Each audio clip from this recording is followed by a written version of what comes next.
নমস্কাৰ বন্ধু বান্ধৱীসকল অসমীয়া জ্ঞান ইউটিউব চেনেলটিলৈ আপোনালোক সকলোকে স্বাগতম জনাইছোঁ। আজিৰ ভিডিঅ'টিত আমি আলোচনা কৰিম কোনবোৰ সপোন দেখিলে আমাৰ জীৱনলৈ সুখ শান্তি আহে আৰু ধন সম্পত্তিৰ যোগ আহে। ভিডিঅ'টি আৰম্ভ কৰাৰ আগতে আমাৰ চেনেলটিক ছাবস্ক্ৰাইব কৰি কাষতে থকা বেল আইকনটো প্ৰেছ কৰি দিব, যাতে আমাৰ আহিব লগা নতুন ভিডিঅ'ৰ নটিফিকেশ্যন আপুনি পায় সকলোতকৈ প্ৰথমে। বন্ধুসকল, সকলো মানুহে কিবা নহয় কিবা সপোন সদায় দেখি থাকে। তাৰে ভিতৰত বহুবোৰ সপোনে আমাৰ জীৱনৰ ওপৰত কোনো ধৰণৰ প্ৰভাৱ নেপেলায়, কিন্তু তাৰে ভিতৰত আকৌ কিছুমান সপোনে আমাৰ জীৱনৰ আগন্তুক দিনবোৰত সুখ আহিব নে দুখ আহিব তাৰে কিছুমান সংকেত দিয়ে। ইয়াৰে ভিতৰত কিছুমান ভাল সংকেতৰ সপোন হৈছে ৰাতি জোন সপোনত দেখা পোৱা।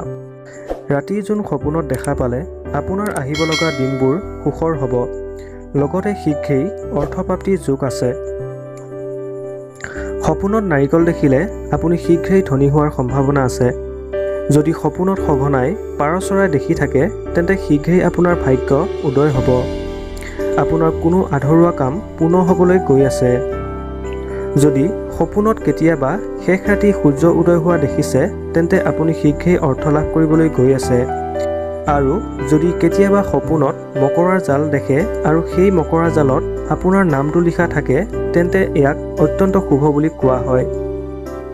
বন্ধু বান্ধৱীসকল, আজিৰ ভিডিঅ'টি ইমানেই। পুনৰ এক নতুন ভিডিঅ'ৰ সৈতে লগ পাম।